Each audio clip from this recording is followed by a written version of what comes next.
Bien, llegamos al fin de esta serie de los 10 mandamientos. Hoy hablaremos del 10º mandamiento: no codiciarás los bienes ajenos. Como siempre, vamos a comenzar con una palabra, de hecho, dos trocitos. Uno tomado del Deuteronomio, capítulo 5, que dice así: no desde el libro del Deuteronomio: no desearás la mujer de tu prójimo, no codiciarás su casa, su campo, su siervo o su sierva, su buey o su asno, nada que sea de tu prójimo. Y también vamos a leer de una de las cartas de San Pablo a Timoteo, capítulo 6.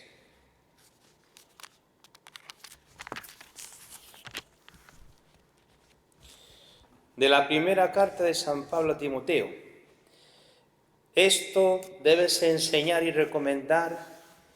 Si alguno enseña otra cosa y no se atiene a las sanas palabras de nuestro Señor Jesucristo y a la doctrina que es conforme a la piedad, está cegado por el orgullo y no sabe nada, sino que padece la enfermedad de las disputas y contiendas de palabras, de donde proceden las envidias, discordias, maledicencias, sospechas malignas, discusiones sin fin, propias de gentes que tienen la inteligencia corrompida y que están privados de la verdad y que piensan que la piedad es un negocio. Y ciertamente es un gran negocio la piedad, con tal de que se contente con lo que tiene. Porque nosotros no hemos traído nada al mundo y nada podemos llevarnos de él. Mientras tengamos comida y vestido, estemos contentos con eso. Los que quieren enriquecerse caen en la tentación, en el lazo y en muchas codicias insensatas y perniciosas que hunden a los hombres en la ruina y en la perdición. Porque la raíz de todos los males es el afán de dinero, y algunos, por dejarse llevar de él, se extraviaron en la fe y se atormentaron con muchos sufrimientos. A los ricos de este mundo, recomiéndales que no sean altaneros, ni pongan su esperanza en lo inseguro de las riquezas, sino en Dios, que nos provee espléndidamente de todo para que lo disfrutemos. Que practiquen el bien, que se enriquezcan con bellas obras, que den con generosidad y con liberalidad. De esta forma irán atesorando para el futuro un excelente fondo con el que podrán adquirir la vida verdadera. Palabra de Dios. Pues muy bien, estas palabras son muy iluminadoras de este mandamiento y también las comentaremos un poquito más tarde. Hemos estado hablando en estos meses sobre, han sido 10 semanas, 11 semanas, sobre los 10 mandamientos que los judíos la llaman palabras de vida, una alianza que el Señor ha hecho con toda la humanidad. Y hablábamos también que los 10 mandamientos son como unos límites para que no nos hagamos daño. Son los no paternos de Dios para preservar la vida dentro de nosotros. Y también hablamos como Dios, antes de dar mandamientos, primero actúa, liberando y rescatando a un pueblo como Dios primero actúa, amándonos primero, liberándonos de la esclavitud del pecado, y nos llama a la vida verdadera a través de este camino de los 10 mandamientos, que a través de la gracia de Jesucristo es posible cumplirlos participando en el Espíritu del Señor. Y esta es la herencia y el tesoro también de los cristianos. Nosotros los cristianos hemos dividido este mandamiento en dos, porque como hemos escuchado en el Deuteronomio, es solo un mandamiento, lo de no codiciarás la mujer del prójimo y no codiciarás sus bienes. Nosotros lo hemos desdoblado en dos desde tiempos antiguos. Y estos dos últimos mandamientos apuntan al corazón del hombre, de la persona. Buscan sanar el corazón. Buscan poner un límite a la ambición que ha surgido dentro de nosotros desde el momento que el demonio le dijo a Eva: serás como Dios. Esta ambición de poseer algo más allá de tu ser criatura, ¿no? Porque Adán y Eva, a fin de cuentas, como todos nosotros, somos criaturas. Y el demonio dice: serás como Dios. Esa ambición, ¿verdad?, desordenada, es el origen de la codicia. Este deseo de poseer, este deseo de poder, este deseo de... Sí, pero no se puede realizar a través de una mentira, la mentira del demonio. El deseo, el poder desear, es algo bueno, porque Dios nos lo ha dado, ¿no? Poder desear algo.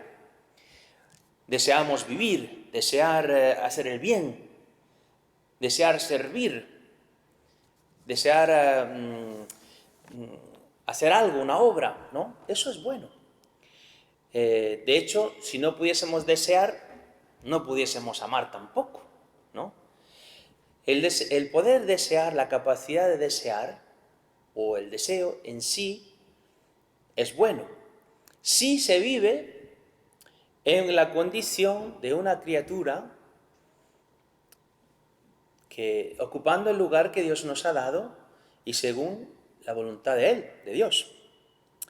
El pecado no es el poder desear. ¿Dónde está el problema? El problema es que cuando a través de nuestros deseos acabamos haciéndole daño al otro, o a su persona, o a sus bienes. Si a través de este deseo vivimos para nuestro propio interés, a expensas de que el otro quede aplastado. Por eso, como siempre, este mandamiento preserva la dignidad del prójimo y tu propia dignidad. ¿Quién es el prójimo? El que es semejante a nosotros, todos los demás. Y este mandamiento nos dice: no vayas en contra de tu prójimo, no vayas en contra del bien del prójimo. La Escritura está llena, desde el Antiguo Testamento, los profetas, etcétera, de exhortaciones o condenaciones a aquellos que fueron ricos y que se enriquecieron a expensas del pobre, no pagándole el salario, quitándole el manto al pobre, etc. Y los profetas también atacan a los jueces que se dejaban sobornar por los ricos, por aquellos que deseaban ávidamente tener más. Y este es el problema: desear ávidamente tener más, desear los bienes que otros tienen. Un ejemplo en la Escritura muy claro es el ejemplo del rey Ahab. El rey Ahab era rico, era el rey, tenía muchísimas posesiones. Y sin embargo, se empeñó en desear la viña de un pobrecito que se llamaba Nabot, que estaba la viña al lado del palacio y él la quería, pero Nabot no se la quería dar. Y al final, por instigación de su mujer, de Ahab, la mujer de Ahab, Jezabel, mandó matar a Nabot para quedarse en posesión con la viña. Y la Escritura condena esto. Ahab es puesto como un rey inicuo. También tenemos el ejemplo del rey David, el deseo de poseer la mujer de Urías, etc. Entonces, este mandamiento nos invita a no hacer daño ni al prójimo ni a los bienes del prójimo. Pero ¿por qué en el corazón hay este deseo de tener más, de ser más, de no vivir lo que tú eres. ¿No? Uno a lo mejor quiere, no, me gustaría tener los ojos verdes de aquella persona. Me gustaría tener la oreja más pequeña como aquella persona. Y me gustaría tener más estatura, más alto, o más no sé cuánto, o menos no sé qué. Me gustaría tener la casa del otro, o el carro del otro. ¿Por qué nos afanamos? ¿Por qué deseamos los bienes del otro? Si Dios ya te ha dado a ti muchos bienes, Dios te ha dado lo que tú eres y lo que tú tienes, y eso es un bien inestimable. Dios no hace errores. Entonces, decía aquí también la palabra, decía San Pablo, conténtate con tener lo suficiente, ¿no? La ambición. Pero nuestro deseo muchas veces está contaminado por este afán de ser alguien importante, de hacer una carrera por encima de los demás. El otro día yo estaba como en dirección espiritual y le decía a la persona, digo, una vez escuché que solamente hay dos tipos de personas en este mundo. El hombre de la escalera, o podríamos decir también la mujer de la escalera, aquella persona que lo que quiere es escalar en triunfo, éxito, no sé cuánto, ser más, avanzar posiciones, escalar. Está el hombre o la mujer de la escalera y luego está el hombre de Dios o la mujer de Dios. Estas son las dos únicas opciones. O eres uno o eres otro. O buscas tu propio interés, avanzar buscando el aplauso del mundo, la vanidad, escalar para recibir el aplauso del mundo, o buscas ser el hombre o mujer de Dios que vive escondido amando a Dios, que lo que le importa es servir, que lo que le importa es, de hecho, desaparecer para estar con Dios. Y lo que el mundo le diga o los aplausos no le interesa, ¿no? Vive igual el hombre o la mujer de Dios con el aplauso que con el desprecio del mundo, porque su corazón y su tesoro está en otro sitio, lo veremos ahora. Pero el problema es que por el pecado nuestro corazón está como contaminado por este afán de ser, y estos deseos se vuelven insaciables. En estos ejemplos de la Escritura hemos visto cómo un deseo insaciable lo llevó al rey Ahab a matar a una persona. De tal forma que es muy peligroso. Puede peligrar tu propia vida o la vida de otro. Por eso con esta palabra el Señor quiere defender tu vida y la vida del prójimo y poner un freno a esta ambición que surge y nace en el corazón cuando hemos roto con Dios. Porque fijaros, el Señor nos ha puesto a todos un deseo infinito por amar y ser amados. Por amor verdadero, pero por el pecado hemos visto que ya no podemos realizarnos en encontrar este amor verdadero, porque este amor verdadero es Dios. Y si hemos cortado voluntariamente con Dios, es como el ejemplo famoso del cordón umbilical, ¿no? Mientras que el niño, el bebé, está conectado al cordón umbilical de la mamá, de ahí recibe todo, ¿no? Mientras nosotros estamos conectados a Dios por la gracia, por la obediencia, la amistad con el Señor, recibimos su vida. Pero si cortamos el cordón umbilical, nos quedamos sin vida. Y luego queremos enchufar nuestro corazón a cualquier cosa, a poseer, a que me vaya bien la vida, a no sufrir demasiado, a que la gente me quiera, a los afectos, a las posesiones, a mi tiempo libre, a los ídolos. Pero al final vemos que no somos capaces de llegar a esa satisfacción. Eso también es interesante, porque también San Pablo habla de una cosa, que los mandamientos, la ley, Dice que es como un pedagogo, un maestro, que nos muestra que nosotros no podemos cumplirlos. Los mandamientos en sí nos indican el camino de la verdad, pero también nos damos cuenta que no podemos cumplirlos todos con nuestras propias fuerzas. Y esto es como una humillación, pero es una humillación buena, una bendita humillación, para que no nos apoyemos en nuestras fuerzas, para que busquemos al Señor. Es la experiencia de Pedro, que cuando se acerca al Señor, lo primero que hace es gritar: Señor, aléjate de mí que soy un pecador. Enseguida descubre Pedro que él es un pecador, que es un hombre impuro, que su interior está manchado de tantos pecados, que vive en la carne. Y en el encuentro con el Señor, lo primero que vemos es nuestra impureza. Y viendo nuestra pobreza y nuestra impureza, viendo nuestra enfermedad interior, podemos gritar al Señor: ayúdame, Señor, sálvame, cúrame, quiero unirme a ti. Esto es muy importante, porque es el paso para apoyarnos en el Señor. Porque si no viésemos nuestras imperfecciones, ¿cómo nos vamos a apoyar en el Señor? ¿Cómo vamos a dejar que Dios sea Dios? Si en el fondo lo que estamos tratando de hacer, nosotros ser Dios y resolver todo. En algo tenemos que ver que no llegamos, que no fallamos, que en algo nos supera, algo no entendemos, algo no abarcamos, algo no podemos hacer, ¿no? Esta limitación en el caminar de la vida cristiana nos impulsa a lanzarnos en nuestra pequeñez en el Señor. Esto es muy importante. Bien, este mandamiento: no desearás los bienes de tu prójimo. ¿Qué significa esto?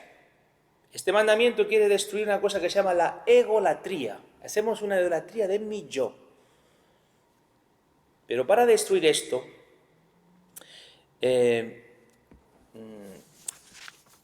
vamos a ver una cosa muy, muy interesante, porque esto de la egolatría significa que yo quiero hacer las cosas, tengo mi idea de cómo debe ser el mundo, de lo que yo debiera tener, tanto físicamente como en mi carácter, como mis bienes. Porque en el fondo yo decido lo que yo debiera tener o lo que no debiera tener. Y sin embargo nos damos cuenta que hay muchas cosas que no podemos decidir. ¿Acaso puedo cambiar? Pero fijaros, cada uno es como es. Pero ahora dicen: no, si quieres puedes cambiarte el color de los ojos. No puede ser, te pones no sé cuánto. No, si quieres te puedes poner la nariz más pequeña. O no sé cuánto, ponerte todas estas cosas de las operaciones también. Es porque no queremos aceptar nuestra realidad. Porque en el fondo yo decido lo que yo voy a hacer.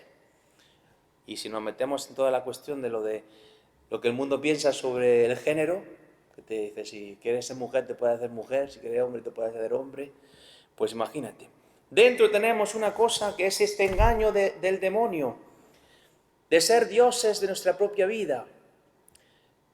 El afán por poseer es un veneno que no solamente nos mata a nosotros y mata al prójimo, sino también está lleno de un desprecio profundo a tu realidad.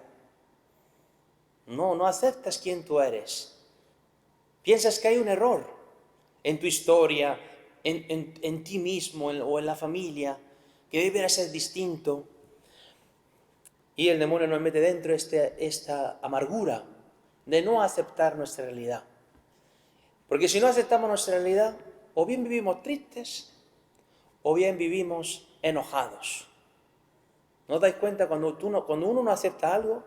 O bien se pone triste, o bien se pone enojado, bravo.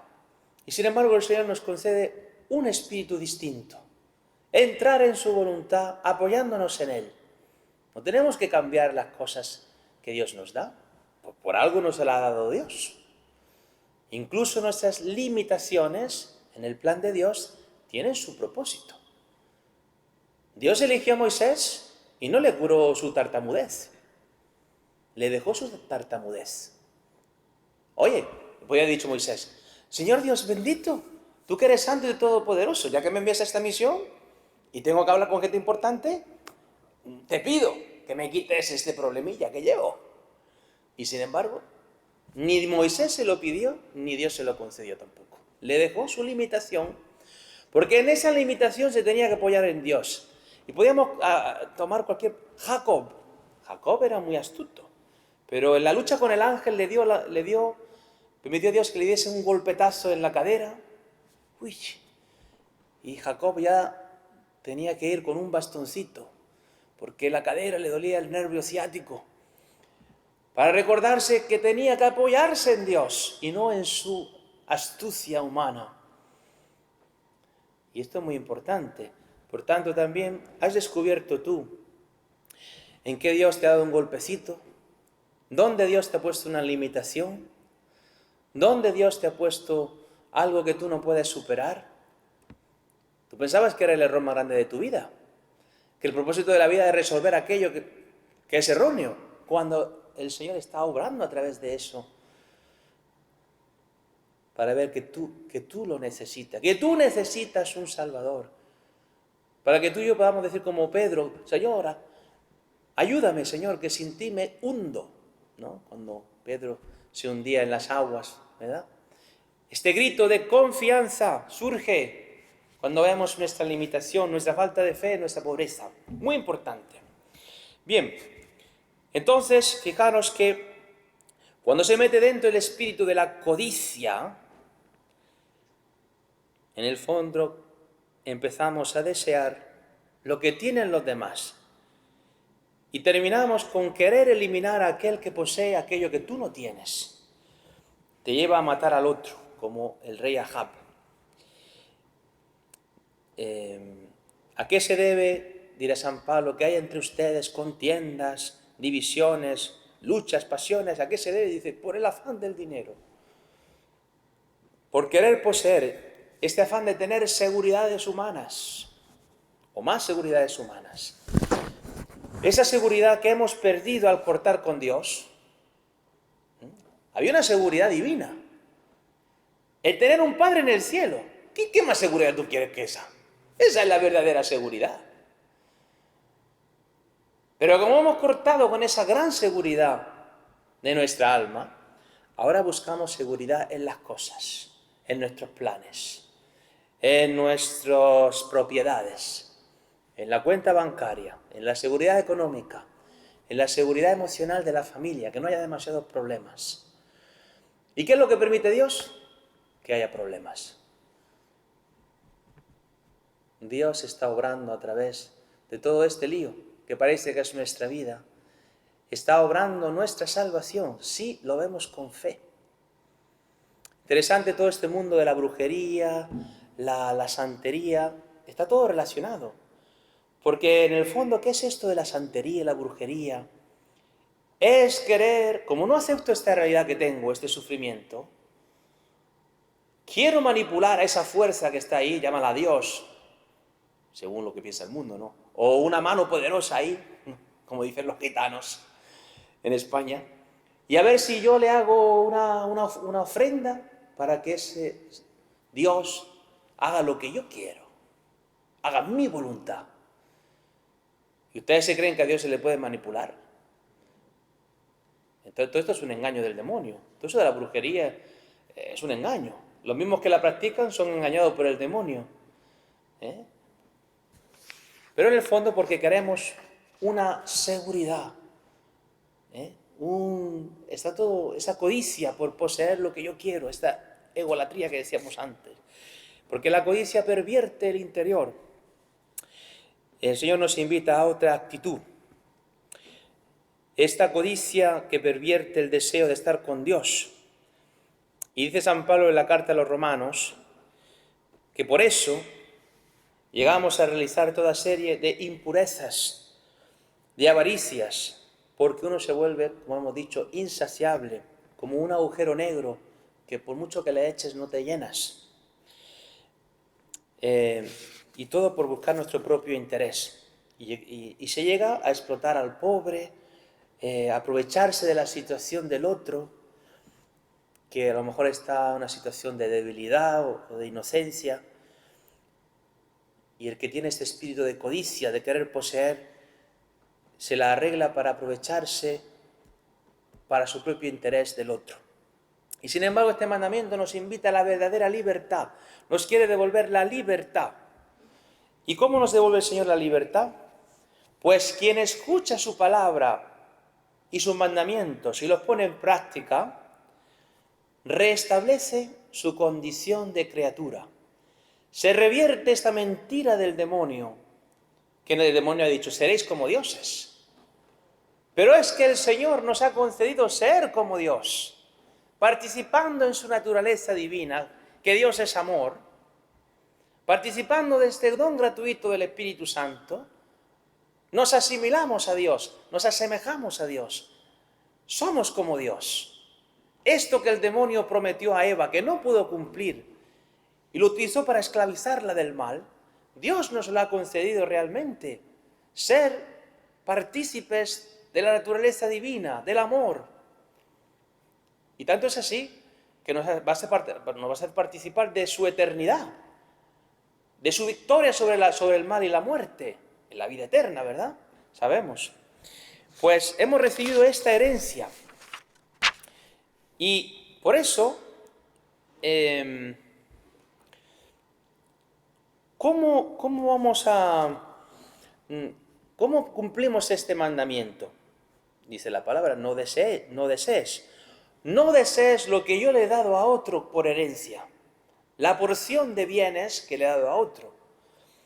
No desees, por ejemplo, lo que esta mujer tiene, porque es para ella. Esa porción es lo que Dios le ha dado para ella. Como a ti se te ha dado una porción de bienes o de realidad, tu realidad concreta, que si tú la ves y la aceptas y la aprecias y la amas, vas a ser feliz. Vas a ser feliz. Esta felicidad no está fuera de ti. No está en los bienes de los demás. La felicidad está en los bienes que a ti se te han dado. La salvación que a ti se te ha entregado. Ahí está nuestra realización, nuestro llegar a la plenitud de este deseo de ser, de vivir. Ahí está, en vivir en nuestra realidad con el Señor, aceptando la historia concreta, los acontecimientos de nuestra vida, todo. Por eso este mandamiento dice, no te metas en la propiedad del otro, que te lleva a envidiar. Y esto siempre está relacionado con la muerte, porque el que envidia quiere matar al otro, no lo soporta. Acordaros del pecado de Caín, fue por envidia. No aceptó que Abel hizo una ofrenda y Dios le gustó la ofrenda, le agradó la ofrenda de Abel y no le agradó la de Caín, y por envidia lo mató. La envidia. Nos convertimos en unos homicidas. Así que el Señor ha venido a curarnos. Y todo comienza con la forma, porque como uno desea, hay una percepción, ¿verdad? Los ojos, ¿no? Y uno puede tener un ojo malo, un ojo perverso, mirar con ojos de codicia. Por eso dirá Jesucristo, no, si miras deseando la mujer del otro, y has cometido adulterio. Y empieza a estar esta muerte en tu corazón. Y dice Jesucristo, la lámpara del cuerpo es tu ojo, ¿verdad? Si tu ojo está malo, ¿qué significa que si tu ojo está malo? Si tú todo lo filtras a través de este deseo de poseer, si tú todo lo filtras a través de este Dios dinero, de este afán de dinero, si tú todo lo filtras a través de que sea como tu propio interés para tu propio provecho, al final tu ojo está malo y todo tu ser está malo. Y acabamos siendo unos instrumentos del mal. Vemos esto que sucede en la sociedad. No puede pasar a nosotros, puede pasar a otro. Y el Señor ha venido a rescatarnos de esta esclavitud y a darnos este ojo limpio de poder verlo todo según como el Señor lo ve. Las personas están ahí como un regalo de Dios para amarlas, para servirlas, para incrementar su bien. No estoy ahí para robarle el bien al otro, estoy ahí para aumentar su bien. Y si acaso despojarme de mis bienes para que el otro tenga más y sea más feliz. Por eso el Señor nos invita a los cristianos no a la codicia, sino a la comunión. Tanto es así que hay una cosa que se llama la comunión de los bienes. que ya es una cosa que existe entre los santos, llamamos la comunión con los santos. Es una comunión de bienes espirituales.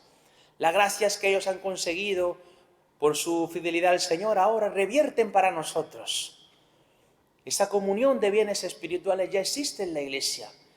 Y también existía la comunión de los bienes, incluso físicos. Si uno lee los Hechos de los Apóstoles, decía que al principio vendían sus bienes y ponían todo en común. Nada llamaban a sus cosas, sus propias cosas. Y esto era una cosa que era muy radical en el tiempo antiguo. Tanto es así que muchos de los santos del tiempo antiguo hablan de esto. No me acuerdo qué padre de la Iglesia cita esto, pero dice, ¿cuál es la diferencia entre los cristianos y los paganos? Dice que los paganos comparten su mujer, pero no sus bienes, mientras que los cristianos comparten sus bienes, pero no su mujer. ¿Se entendió la diferencia, no? Es una diferencia sutil, pero muy importante. Los cristianos comparten todo, ¿no? Son generosos, dan de su dinero, pero no su mujer. La fidelidad. Entonces Dios nos ha dado la posibilidad de combatir la tentación de la codicia, de desear los bienes del otro, a través de dar nuestros bienes, de dar limosna, y haciendo así, trasladar nuestro patrimonio al cielo. Constrúyanse un tesoro en el cielo, donde no llegan los ladrones. ¿Cómo se construye el tesoro en el cielo? Pues invirtiendo en amor, invirtiendo en servicio, invirtiendo en obras de caridad. Así trasladamos nuestro patrimonio al cielo. Y esto lo ha hecho primero Jesucristo. San Pablo dirá, es que no me acuerdo en qué carta, dice, Jesucristo no retuvo ávidamente su dignidad, sino que se despojó de sí mismo. Mientras que nosotros lo que queremos es acaparar. Y Jesucristo se despojó de sí mismo y Él, siendo rico, se hizo pobre para enriquecernos con su pobreza. Por eso Jesucristo, de la plenitud de este mandamiento, no solo no ha deseado los bienes del otro, sino que se ha despojado de sí mismo y nos ha enriquecido con sus bienes, con su divinidad. Por eso también nosotros vivimos en esto de despojarnos a través de la limosna.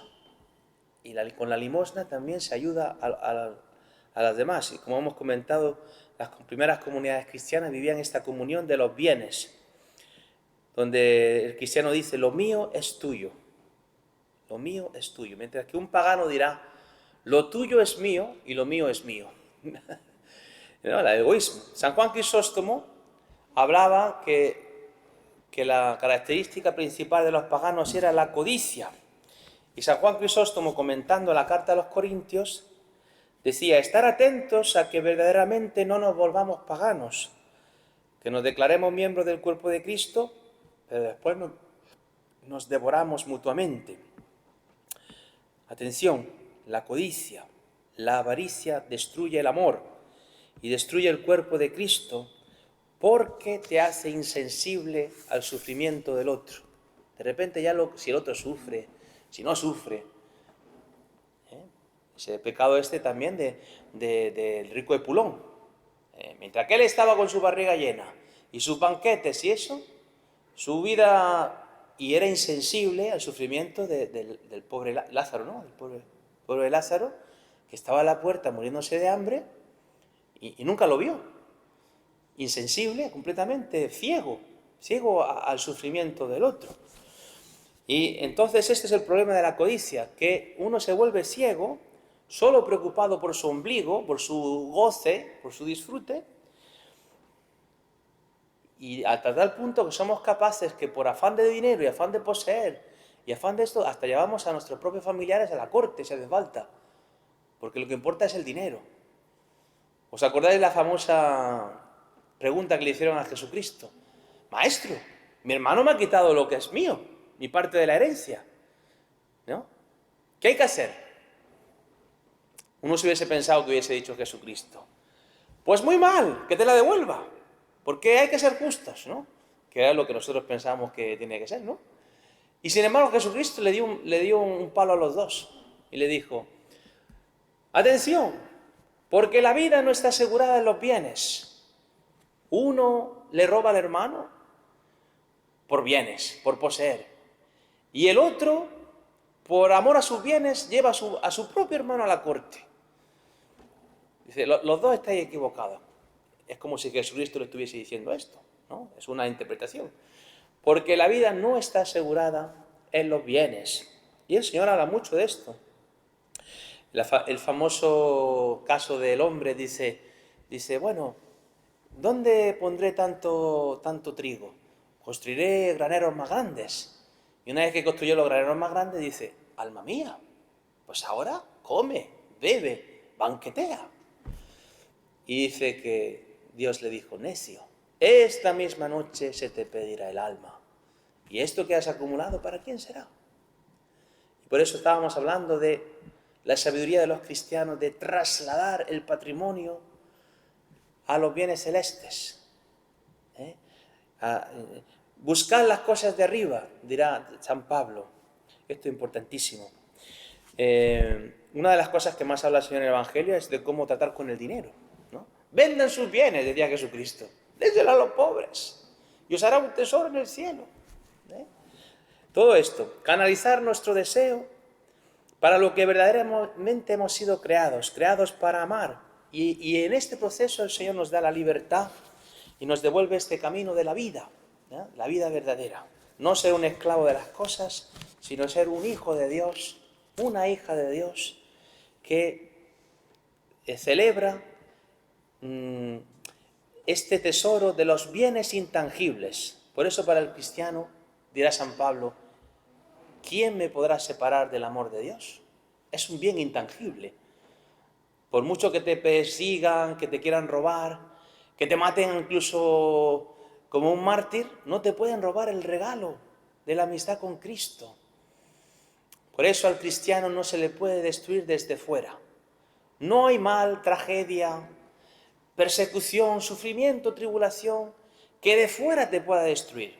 Ahora bien, tranquilo, la lucha del cristiano está dentro. Porque como nos dejamos minar, nos dejemos invadir, como dirá un evangelio que dice, atención que no se te meta el ladrón por un boquete de la casa. De repente te despistas, dejas de rezar, dejas de prestar atención, no cierras el oído cuando vas a la iglesia, no escuchas la palabra, no te reúnes con los hermanos y de repente un boquete en la casa que hace el demonio, una mentira, y te engancha ahí y te hace un esclavo de juzgar o de la ira o de la lujuria o de la avaricia y se mete el demonio en un boquete de la casa y ahí sí que te puede destruir. Menos mal que siempre la Iglesia nos llama constantemente a la conversión para volver a Él. Y más aún en este tiempo de la Cuaresma, donde el Señor de nuevo nos invita a volver a la vida, de volver a la fuente verdadera de la felicidad y tenerlo a Él como nuestro verdadero bien. Y una vez que tenemos al Señor como nuestro verdadero bien, ¿cuál es la misión de nuestra vida? Hacer crecer el bien de los demás, hacer crecer su felicidad, y también que puedan conocer a este tesoro de la fe en la Santísima Trinidad y la participación de su gracia. Por eso la evangelización es el mejor tesoro que podemos ofrecer a las personas. Porque ofrecerle un plato de comida está muy bien. Pero, ¿y tú y yo que todos los días comemos? ¿Eso es garantía de que vas a ser feliz? No. Porque por mucho que comas, ¿y si no puedes perdonar? No puedes ser feliz tampoco, ¿eh? Y si no aceptas quién tú eres, y si no aceptas tu familia, y si no te aceptas a ti mismo, ¿de qué te vale comer? ¿De qué vale tener un trabajo bien pagado si no aceptas algo de tu vida, si no aceptas tu cruz, si no aceptas a tu familiar, a tu mujer, a tu marido, a tus hijos, a los feligreses? Si no los aceptas, ¿de qué te sirve comer o tener una buena un carro O tener salud. La salud. Ahora la salud. Salud, salud. El gran ídolo es la salud. Hoy en la misa crismal nos dirigió la palabra el cardenal, por supuesto, pero también nos dirigió la palabra el patriarca de los griegos ortodoxos.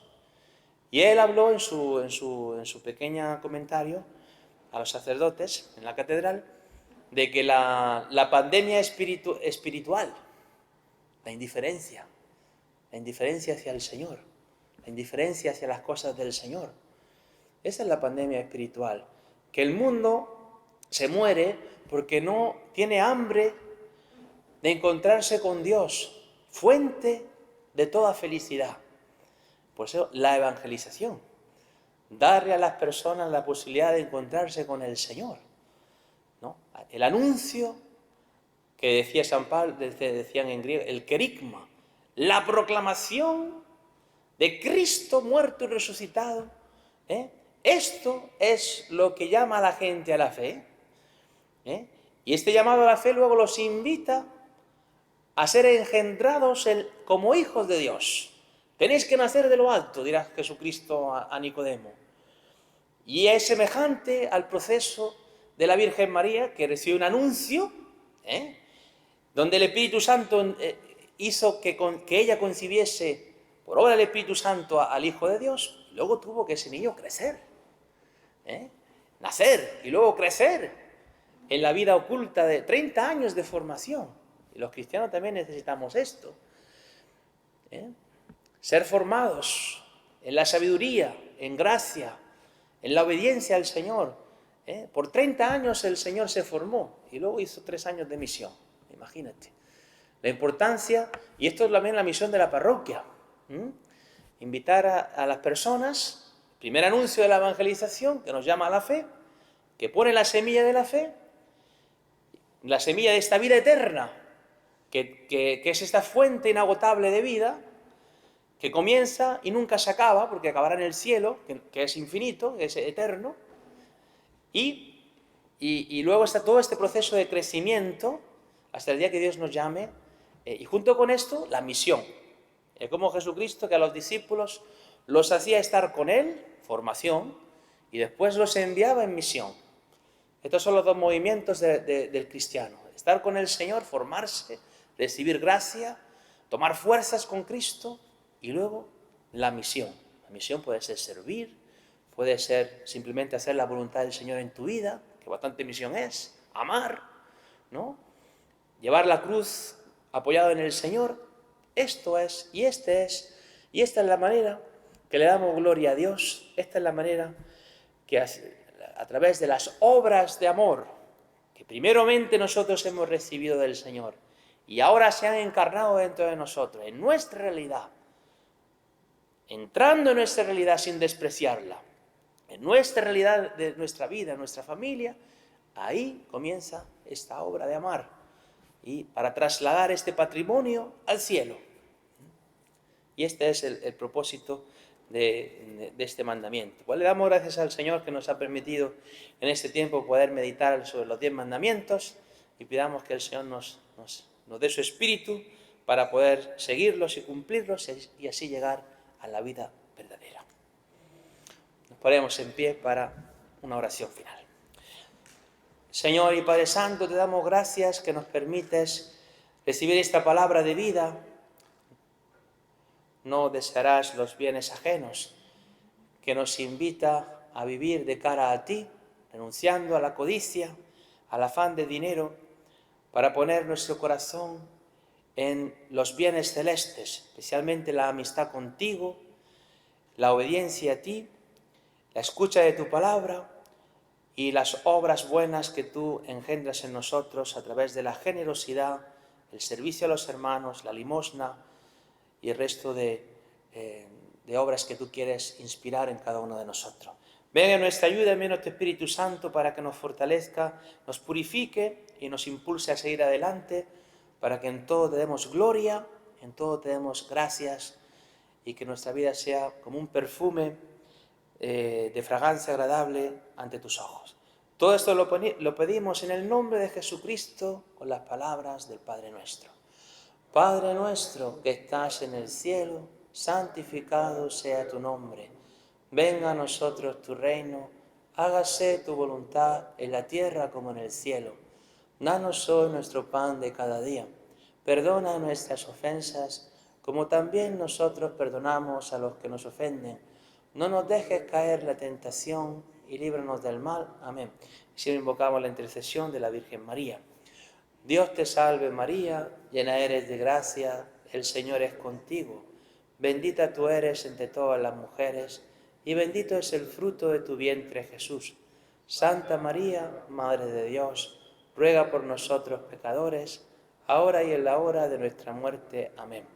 Gloria al Padre y al Hijo y al Espíritu Santo, siempre por los siglos de los siglos. Amén. San José, ruega por nosotros. Y la bendición de Dios Todopoderoso, Padre, Hijo y Espíritu Santo, descienda sobre todos ustedes. Podemos ir en paz.